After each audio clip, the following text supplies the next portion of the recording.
Come on, Kenner. I just saw it leave the garage in the cartoon, yet I can't do it here. Would it have killed you to make the door 6 inches taller?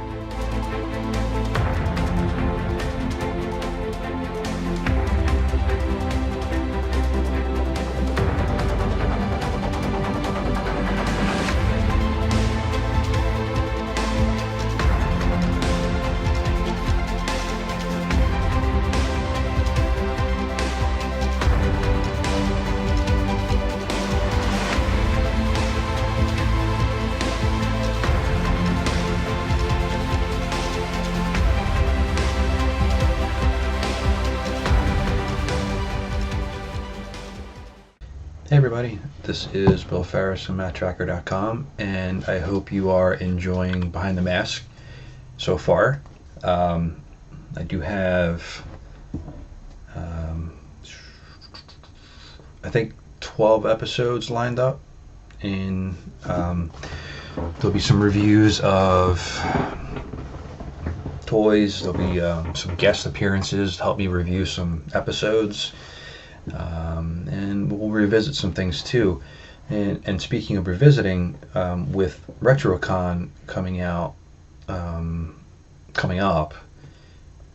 soon, I wanted to kind of re-release RetroCon 2015 panel that myself, Jason, and Wyatt from Agents of M.A.S.K had the pleasure of joining up, doing a panel with Doug Stone at RetroCon. And as many times as I've thanked the creators of RetroCon, I just want to thank them again for that experience, to have the website kind of culminate to that point and be able to sit there and look out and actually be able to talk to the fans in the way that we did. And I sat next to Matt-Trakker. It doesn't get any cooler than that. It was like one of those once in a lifetime type things. So I wanted to kind of re-release it. The audio I know isn't spectacular, and I do apologize about that. It was recorded off of my cell phone. My wife was holding it as we were doing the panel, and we got the audio as best we could, but there are some points where it's hard to hear. But just know that the experience itself and the time leading up to it, everything about it was magical. And I only wish that people got to experience things like that more often, where they work really hard at something and it pays off in that fashion. It's not every day that happens, and I was just very fortunate, to be honest. The site, while I do work hard at it, it's a hobby, and I've taken it through a lot of different iterations over its lifetime, but I'm very happy with what we're doing right now. And with that being said, let's revisit the RetroCon panel. And if you haven't already gotten your advance tickets already, I believe there's still some available for RetroCon. It'll be in Oaks, PA. I look forward to meeting the angry video game nerd and the voice of Grimlock. So that's going to be fun. Can't wait to do it. And if you're planning on going, I'll be wearing something mask related. If you see me, stop me, say hi. Talk about mask, talk about anything you want, really. But I will be there probably both Saturday and Sunday, and definitely Sunday. But I'll post my itinerary as it gets closer, so if anybody does actually want to meet up and talk, I'll be available. With that said, I hope you enjoy the rebroadcast of the RetroCon panel, and I'll talk to you later. You guys remember M.A.S.K, and this is a pretty specific time for M.A.S.K. It's the 30th anniversary actually this month when it was released back in 1985, and we're very privileged today to have Mr. Matt-Trakker, Mr.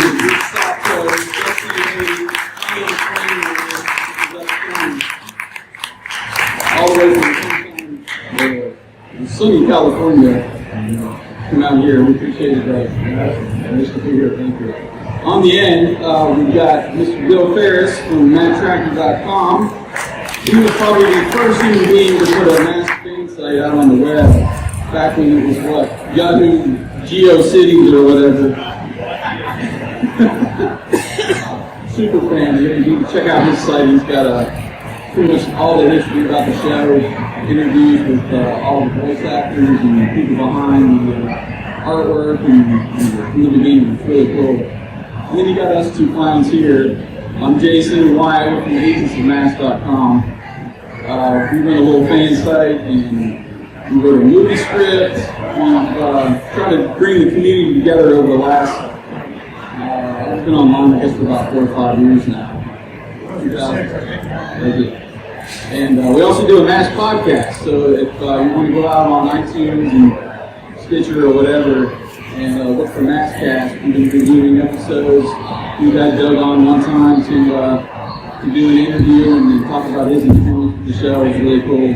And we're keeping it going.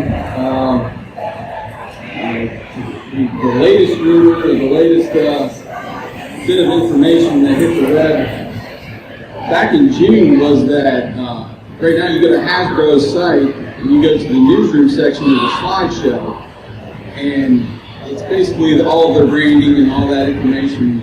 And they have listed in their new brands an old M.A.S.K logo, which got us excited. So there is something coming. We're not sure what it's going to be, if it's going to be a new toy line, if it's going to be a new show.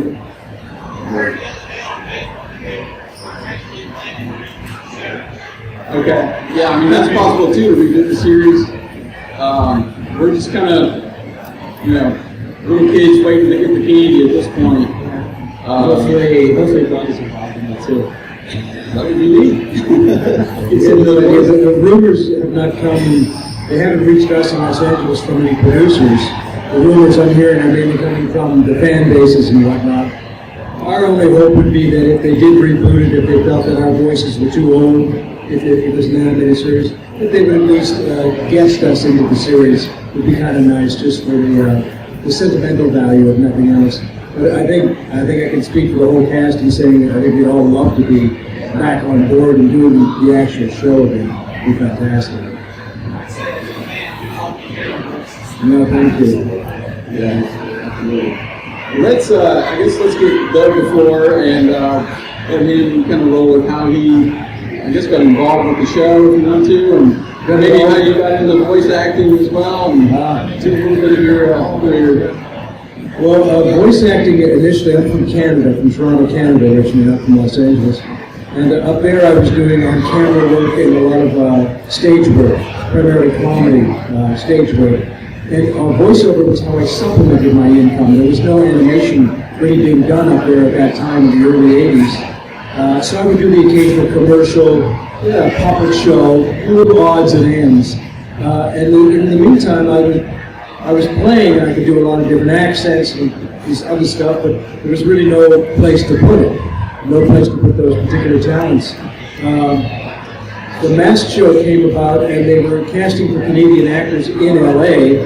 They couldn't find a Matt-Trakker in Los Angeles.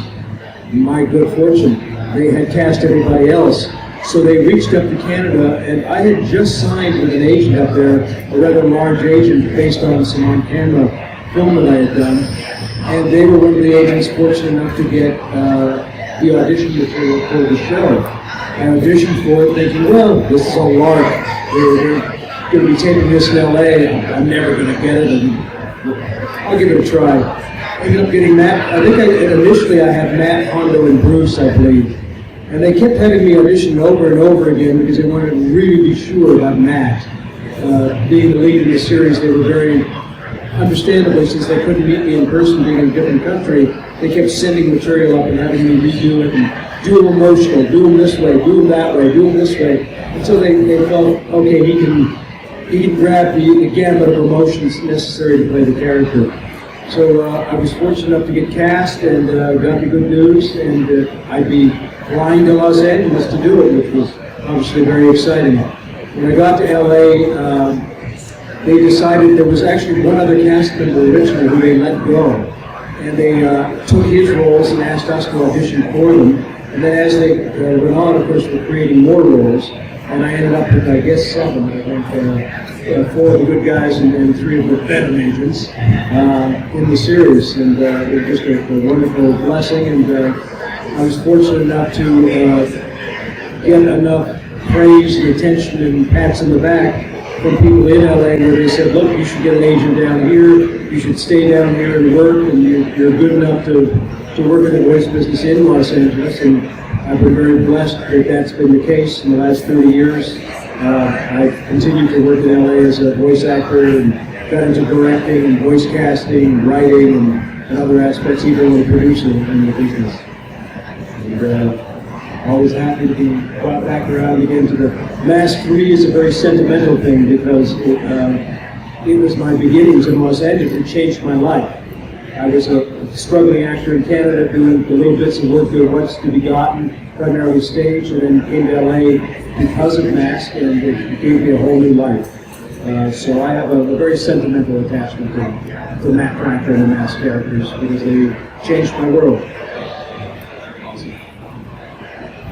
I guess fast forward, what have you been doing throughout the career? You highlighted stuff in Vegas. Is there anything else that highlights in your repertoire? This is why I printed my resumes before I came to try to remember. I've done a lot of work. I got into something called looping, which is providing voices for TV shows and films. Because if you do different accents and different voices, you know, that can help them to be on these television shows. Because they have people from around the world who are doing different voices inside of them. So it helps very much if you can do that. So I've done about 1,000 of those. I was on ER, Chicago Hope, all these shows through the 90s where I supplied voices. I formed my own group of actors called a Loop Group. And I had the Hercules and Xena shows, which you may remember from the 90s. We were all the guys that Herc and Xena fought. We were every village that Herc and Xena entered. That was our voices. 5 or 6 of us would be everybody on those shows, all the monsters, etc., etc. I had a little more with Lilo and Stitch, Lego Friends, which is a current show. I'm the mayor of Lego. He sounds a little like Dave DeVito, the mayor. And he's kind of a hustler. He's not really legitimate, if you know what I'm saying. So that's happening. Swan Princess is... we're just about to record on Swan Princess 7. Speed recording is very slow. It was originally voiced by Stephen Wright. I've done there's a film coming out called Hatch, which you haven't seen. I'm in a lot of anime like Hellsing, Kill the Kill, Blaze Blue. I'm looking at the current titles. There's a film out on Netflix right now called Thunder in the House of Magic, or sometimes just called The House of Magic. Very delightful family film, where I'm an elderly gentleman, one of the leads who adopts a young kitten who's been abandoned in the street. And I'm a retired magician. You can get this on Netflix. Beautiful film for children, I think. There's a retired magician in this house, talking robots and all these great things you can build, and etc., etc. So,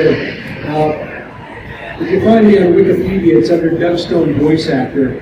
I had to change it because I kept getting Doug Stone Country Music credits. They had me hosting the Country Music Awards, and I thought, this isn't good. So I changed my title to Doug Stone Bracket Voice Actor, so I don't keep it up, but bless the fans, they do. So a lot of the credits are on Wikipedia and IMDb and whatever else, but those are some of the current ones: Swan Princess, Urara, Lupin 3, Blaze Blue, JoJo's Blazing Adventures, Gundam. We just recorded Gundam Orange. I had directed some Gundam shows, but we're now re-recording that. But for anybody who's a Tenchi fan, in the 90s I directed about 6 or 7 of the Tenchi series and whatever. So I've been a busy boy. I've seen Thunder in the House of Magic several times in my days. Very fun film. Thank you. I love doing it. Because I'm very involved in animal welfare on a personal basis. I volunteer at animal shelters. So doing that film was great because part of the basis was this man immediately took in this shelter this little animal who turns out to be the hero of the film, which is, I love the fact that the little cat is the hero. So I guess that leads us right on to, you know, you do a lot of work with animals, and rescue animals. Are there any other entities, like, on a personal level, like, what's it like with Dutch Doe is not behind the microphone? Oh. You know, played poker with George Clooney, I can see that. Jennifer Aniston, just a typical Hollywood LA life. party, LA life. You know, usually up at the pool, tanning with the Kardashians. You know, if the sun could make it past the Kardashians to reach me. So, it's actually a quiet life, actually, that I lead on a personal level. I got involved in as I'm nearing retirement, and I'm already collecting my Screen Actors Guild pension. So I don't direct anymore, and I've already quieted down where I'm just doing voice work, but not behind in the booth any longer. So several days a week I'm at the shelter. I'm now the volunteer coordinator at the shelter on a volunteer basis. So we do a lot of adoption events. So we rescue feral cats in the streets of LA where they're either grown up feral or been abandoned. Unreservedly so. So a lot of friends in dog rescue as well. So I spend a lot of time. That's probably 3 days a week at least, where I'm either at the shelter or doing shelter work at home or on the phone or doing adoption events and whatnot. Other than that, I'm hanging out with buddies like Michael McConaughey, having lunch and telling stories and whatnot. A lot of these guys, some of whom are here today, I've known for those 30 years or close to 30 years. Yeah, Michael and I sat together and flew out together. Michael Bell flew out with us as well, yeah. So, but at my age, it's a quiet life. It's not parties and a high life. And the voice acting world is very different than the entertainment world in Los Angeles. You don't read about voiceover actors being caught with cocaine at airports and partying on it. We're a little more family-oriented. Back in the day, we used to have. Bryce Papenbrook was a little boy. His dad Bob was alive. We used to have picnics and baseball games and bowling nights and whatever, where the voiceover actors would just get together and do family things together, fun things together. So we're not a racing crowd. Well, I like to think we're pretty earthbound folks. So I remember the story that you told me about the first viewing party you had. Oh yeah. I thought it would be interesting if you could share it, because I found it funny. Because I think initially it came about me asking how you guys did the recordings. Was it single? Was it together? Yeah. And then you told the story about how Brennan did it separately and you told another story. Yeah, I'm trying to remember his dad's first name now. Alan Fick, yes. Brendan recorded with us at first, and then school stuff came up. It is recorded, most original animations recorded in a group, as opposed to individual, like anime, you're usually on your own. And it's a lot more fun to do original animation because you get to have fun with the other actors, and usually they're pretty witty and fun people. The little guy only recorded with us initially.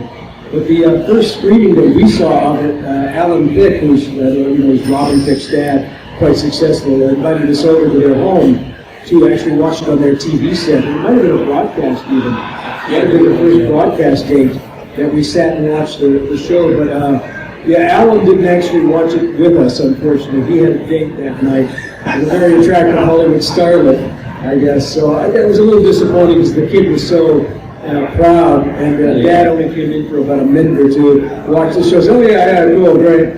And he was off with his blonde bippo. Off they went to some party. So we were all sort of putting our arm around the little guy and telling him what a great job he did to try to be sort of parental for him. I thought that was a great story. You guys all come to this house. You and Sharon and Sharon and Marty was Brendan and all of, I think Mark was there. Everybody was there. Yeah. Do you keep in touch with them still? Yeah, I haven't seen Sharon and Brendan for a while. Sharon and Brendan and I became quite close, and I used to have dinner at their place, Thanksgiving dinners and whatnot. Sharon and I still go for lunch a couple times a year, or we'll meet and grab lunch. Brendan I don't see as often. Brendan went into law. He's actually, at his age, went back to become a lawyer. So he's working 24/7. I don't see him too often. Mark Howard and I actually roomed together for a while. Okay. Despite the fact that he played some evil guys in the show, Matt decided we room together. We had an apartment in L.A. and being two single guys at the time, we went, "Do we want to buy furniture?" Nah, bed's enough. So our living room was a ping pong table. And we'd have I think we had a 500-game tournament over the course of the M.A.S.K recordings while we were doing together, which Mark won, I think 500 to 480 or something like that. We were very competitive. But that was our living room furniture. So if we had girls over, we had to kind of apologize for it. It's a bachelor apartment, what can we tell you?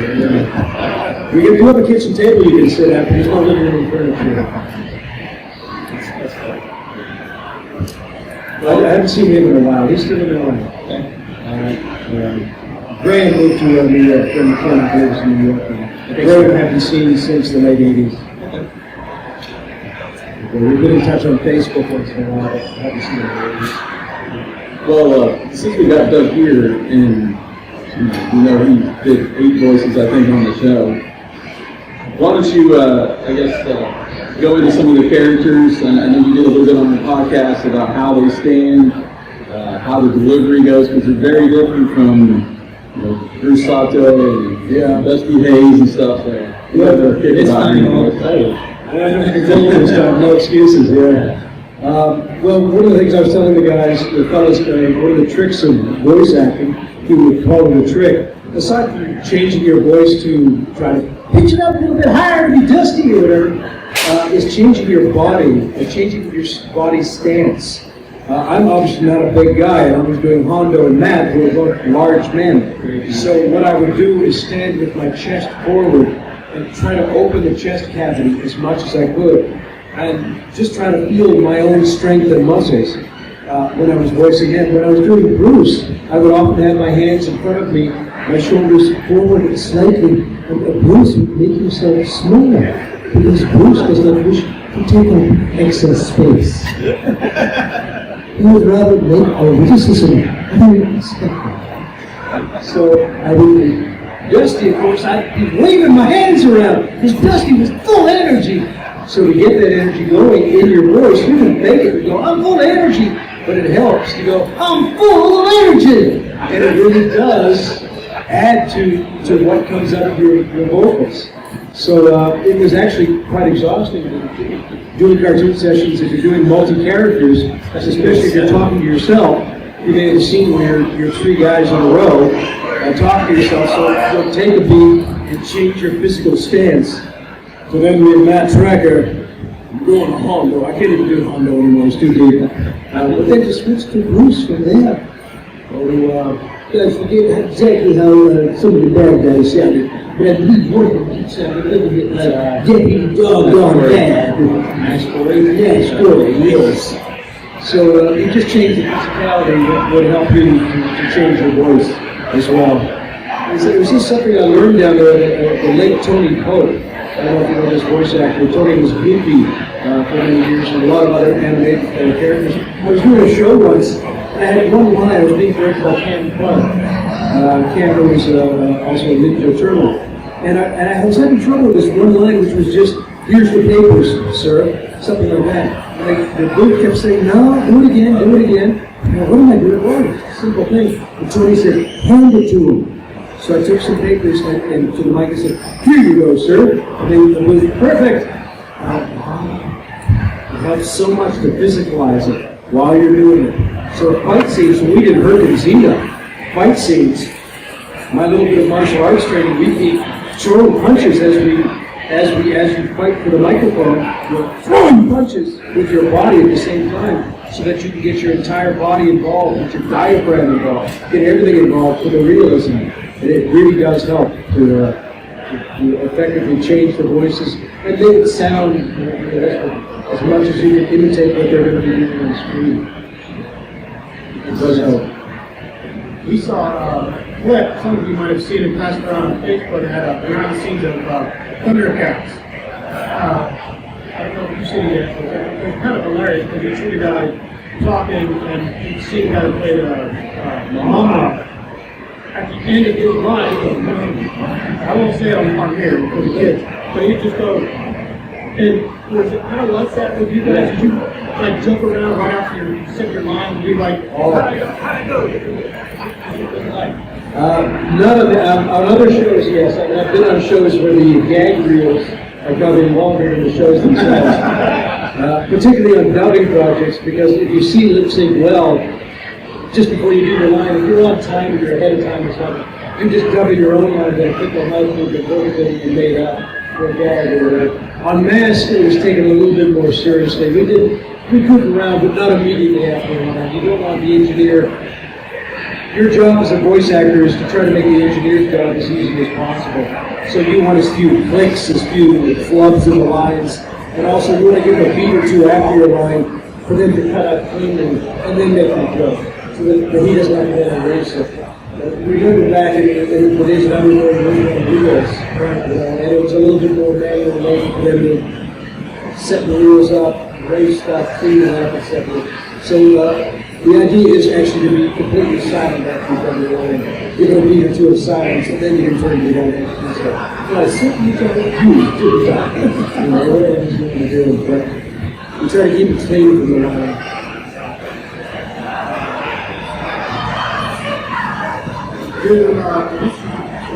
Right? Is there any fan questions you'd like to ask Doug, Bill Ferry, or myself, or Jason, about our Agents of M.A.S.K?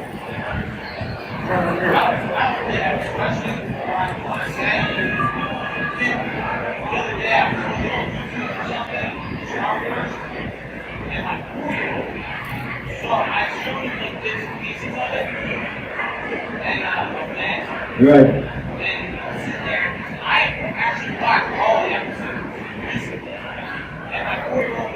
Daddy, I don't watch Matt-Trakker on YouTube. Oh, cool. Very cool. Oh, I love that. He got another one. Oh no. Yeah. Send that recording to Apple to get them. I didn't know I could do that. We tried, to get more notice out there. We want to make sure that Hasbro has put something out for M.A.S.K, but we still don't know what it is. Right. And we just want to make sure that the fans' voices are still heard to make sure it comes to be. It was really nice that you asked me, like this show, Thunder in the House of Magic. A friend of mine just texted me. She says, my 5-year-old's watching your movie. She's enchanted. I can't tear her away from TV. It warms your heart. And the nice thing about M.A.S.K, about meeting everybody, is that it's so nice to think that you're a part of somebody's childhood. That you guys are younger than me. You guys were 7, 8, 9, 10 years old when you watched this show. I was 9, 10 years old watching Mel Blanc doing Bugs Bunny, and that was an important part of my childhood. So it's kind of magical to know that something that you did creatively was a part of people's childhood and meaningful to them. It's really nice.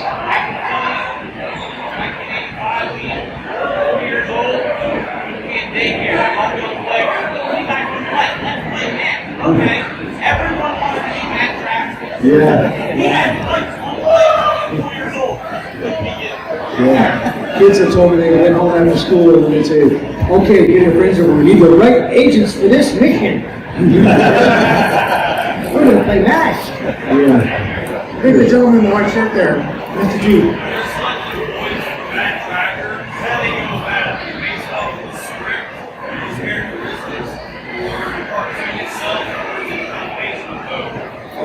To base the voice? Well, what they show us usually, like with dubbing, of course, we'll see the entire project because it's been done before. With original animation, they usually are showing you drawings and script portions. And they'll have a drawing of Matt-Trakker from the front, Matt from the side, Matt holding a weapon, Matt in his vehicle, just to give the actor an idea of, okay, it's an action figure officer. This is an action guy. He's not a sedentary guy. Give you some vibe for what he's about. And then it's up to the actor to present to them what you imagine he might sound like. And in the case of Matt, my imagination told me when I read about him, I said, okay, this guy's not only in charge, he's a single dad, he's a highly responsible man. I used to think of morality, moral. Matt is not only a strong guy, this is a very moral guy. So I want the voice to reflect a very inner strength, a guy who's not going to shout, a guy who's going to have a quiet authority. So that's what I presented, is my version of what I thought he would be. And fortunately that matched enough where they liked it, so they just tweaked it a bit. So, okay, what if he was a little deeper? What if he was a little bit, make him a little bit more, out there, a little push it harder. No, pull it back. Yeah, we like what you did. So they sort of experiment, but if the actor doesn't come in with something close to begin with, they probably aren't going to play with you and let you experiment. You have to come in with something that captures their imagination where they go, ooh, that's right in the ballpark of what we had in mind. So you're just going to base it on the material, the limited material they give you, and hoping that your imagination is going to match theirs, their concept.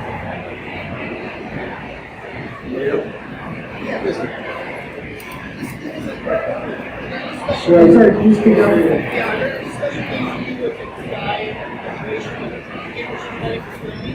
So I can't apologize. It's so noisy out there. Well, I was asking if we do anything dietary or hydration-wise before the voice. You do have to be careful about what you eat. There's usually, on a good set, there'll be honey available, there'll be tea available, lots of things to you keep water nearby to hydrate constantly. You want to stay away from things like pizza and cheese, bananas, things that are going to cause lip smacking, etc., etc. Voice actors have all their little secrets. And just this morning, we were having breakfast together, and Michael Bell was talking about a particular kind of honey. We got to remember that. This particular kind of honey that he said, it medicinate for medicinal purposes, and it'll clear your throat out immediately. So voice actors are always exchanging those things. The worst thing, of course, in the world is a throat cold or a sore throat. You're on a business until that heals up. But eating healthy is good for everybody, but obviously you want to stay away from anything that's going to coat your throat. You want lots of tea with honey in it. Especially if you're screaming and yelling on a Hercules Xena set. I tell you. The actors I'd hire, I've shrunk. I'm now 5'6", used to be 5'7", old age. All the actors I'd hired to do that show with me were all 6'2". They kind of all trusted guys, and I'm in there with them, being just as brutal as the rest of them. Burned my throat out doing that show. Mask wasn't too hard on the throat. Sometimes it could be a little tough. With Dusty occasionally just screaming.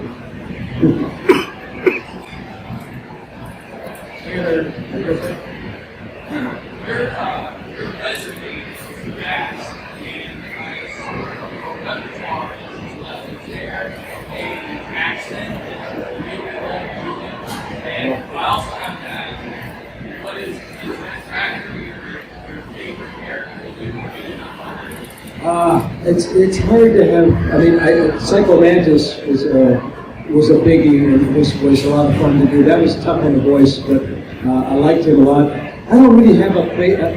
It often ends up being one that you recently did that becomes your favorite. This Thunder in the House of Magic, I have a real affection for the elderly gentleman, the magician that I voiced in that. He was a New England, from New England. He was a very benign, gentle old fellow. And I liked his good heart. He was a nice fellow. The resume, thank you. I don't actually update the resume on online. That's fans bless their hearts, so that doesn't actually have all the credits. They don't write down looping credits for TV shows and films, and I lost count at 900. So it's somewhere between 900 and 1,000 TV shows and films that also lent my voice to over the years. And that's where accents also come in handy. They might be looping, you're providing a voice for a film. The film might be about 1914 Wisconsin. So you have to then learn about Wisconsin in the 1914s, figure out what the accent was, who was the governor at the time, etc., and be authentic with all that.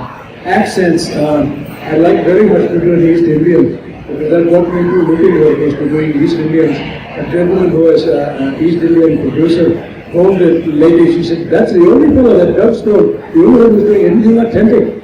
I like him quite a bit. I think I like him in my movie. So that was very helpful to get me started in the looping work. But my father is actually from Glasgow. I don't look it, but my dad's from Glasgow. So I do like a Scottish accent a great deal. It's very musical, I think. And I love to hear them read children with a Scottish accent. It's great. They're so cute, you know. So, we once did I don't know if you know the actor Nick Jameson, who's also a musician. We did Where in the USA as Carmen San Diego. And he had me do, I did maybe 7 of the state's accents. He did all the rest. That man could do every accent in the world. He's incredible at it. I'm pretty good with accents, but he is pristine. But that was a fun challenge to see if we could differentiate every state and get the peculiarities of every state, which differ slightly, you know, from place to place. Anyone else have any questions for Doug or anyone else? I had a general question for the audience at least. What was your favorite vehicle or toy growing up? Just quickly go around. I had two, actually. Later. I think I have to go with James.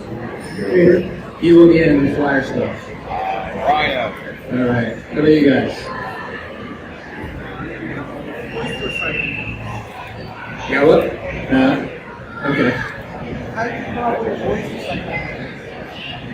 you come up with the voice of Psycho Mantis? I'm sorry? How did you come up with the voice of Psycho Mantis? The voice of Psycho Mantis. You know, I haven't done them in a while. They have to remind me when I go back. But play the old ones, because you know years go by and you've done 90 projects. I do recall him Whispering. Somewhere in there. Psycho Mantis. Somewhere in there. It's the best I can recall. He's somewhere in there. I'm not sure. I don't think it's that way. But I seem to remember he had air in this well. somewhere in there. Is that close? Yeah, that's as best I can remember. It's been a couple of years since they happened to bring Psycho back to my disappointment. Killed him off and they aren't resurrecting him. So, I don't have many of the toys. This button I'm wearing, I actually got in 1985. One of the producers gave this to me and said, "Don't tell the rest of the cast. We don't have many of these." It's an illusion is the ultimate weapon button. So I have very few M.A.S.K souvenirs. In LA, for some reason, it was really hard to get the toys and the comics. And the company, like as usual, the companies are very cheap, and they weren't giving the cast any toys. So I go to stores like everybody else and dig around. Ooh, a Matt-Trakker. Well, ooh, cool, a Hondo. I've only got I think I've got a Dusty, a Hondo, and a Matt. Maybe one vehicle, a couple of comic books, maybe some bubblegum cards, and the button. And that's it, no vehicles, unfortunately. I think between me and Bill, we can probably help you with that collection. We've got a lot of M.A.S.K toys after I went to the dentist. Fortunately for me, my TV tower was going up. Unfortunately for my parents, I had to pay for the dentist and get me a toy. So that's how I accumulated my collection when I was younger. Cool. Yeah. They used to give us toys in the guys too. Huh? I guess that's a common thing. Yeah, it wasn't. I just got toy soldiers at that point. It was many years ago, before the invention of everything but toy soldiers. That's what happens when you're very old. All right, the first one, are you a sports fan? I know you and Bill talk quite a bit About hockey. Well, I was born in Canada. It's against the law not to play hockey. So, they'd have shot me if I didn't have a hockey stick.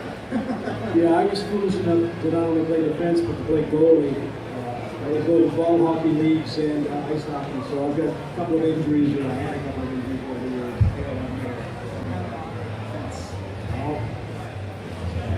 Yeah, and soccer. It's something that's fallen out of the play. So I did play in the soccer league too. Because I didn't have the size, no basketball, no football. I'm horrible at baseball. You never hit it over the field. I was only ever good for against the single, so didn't play that. But a small guy who's I used to be fairly muscular. I used to make furniture for him when I was a kid and stuff. A smaller guy could play soccer and knock a bigger guy off the ball if you load the ground. Balanced. So, but yeah, Bill and I were talking about hockey and the Kings and the Maple Leafs and the Flyers.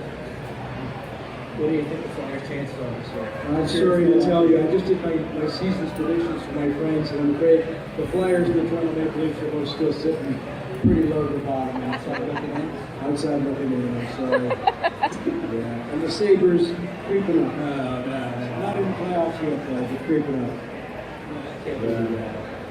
Sorry, look for Tampa Bay to maybe take it on this year, and we'll argue about this later. Okay. Okay, yeah, I don't bore everybody. There's a few rule changes this year in the NHL that may benefit some of the teams. They won't be having shootouts in overtime. How does it feel after 30 years?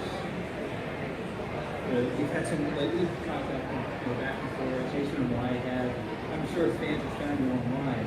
Yeah. It out of, almost out of the blue, it seems that you kind of got thrown back into. And how does it feel to be here like this today? To be drawn back into M.A.S.K. And have your fans, It's surreal, honestly surreal. Some people were asking me when I was signing. When we did the show, I think the show started with either 13 episodes or something, 26 episodes. I forget what they brought us, but they brought me down from Canada.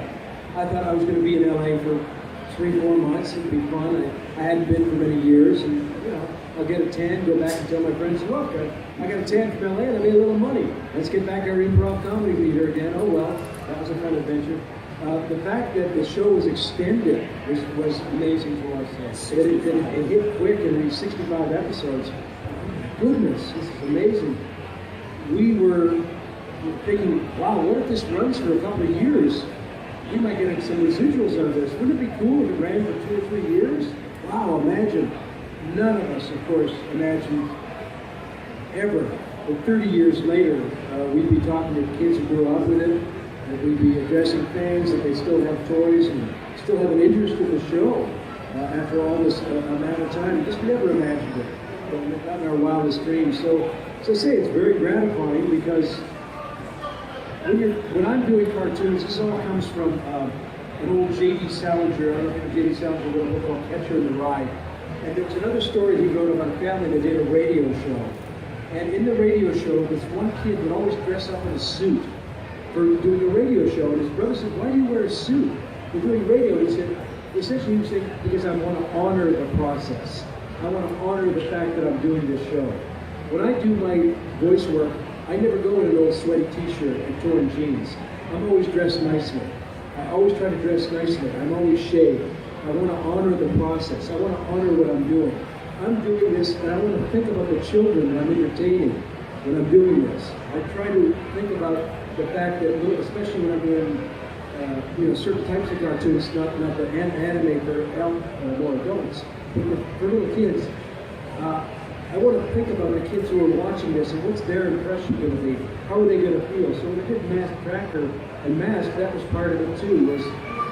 I knew Matt would be an example to little kids, and I wanted Matt to be someone I could be proud of, that they would look up to, etc. So to see people who... Barbara Piccolo, please report to the registration desk. Barbara Piccolo to the registration desk at the front of the car. To see people who grew up with it, who were kids when it was being done, it's very gratifying. It's very sweet because to think, yeah, I had an influence on you guys when you were just little guys and you were open vessels to taking it in. And I hope that the love that I tried to give in the voice work that I do, I hope the love and respect that I put into it when I do it, because I have fun with it, but I take it seriously. I hope that got through in the performance, and I hope that got through to maybe part of the reason that you enjoyed the show is you felt the reality and sincerity of the characters. So it's just very gratifying because, again, it's delightful work to do. I've done a lot of other things before. I've worked in factories. I have scars being a furniture maker. I've dug ditches. I've mopped fast food restaurants as a 20-year-old and done all that kind of work. So I'm blessed to be able to do this for a living. And that's maybe part of the reason I take it seriously is because I feel very fortunate to be able to do this. It's a wonderful way to make a living. Thank you very much. Yeah. Well, I think it's about time to wrap. Let's give Doug a hand. for all you guys, I just want to mention really quick, we're going to have some previews up here on our websites and actually from boulderhill.net. Just come on up after here and grab one for free. I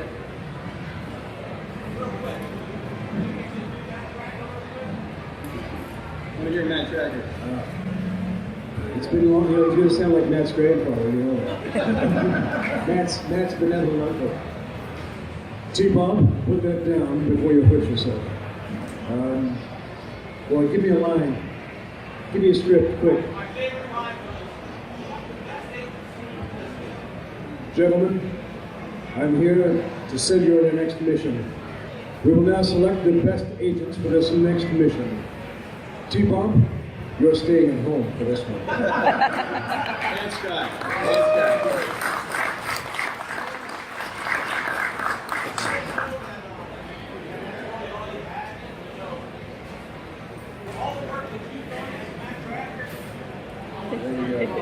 Oh, wow. Thank you so much.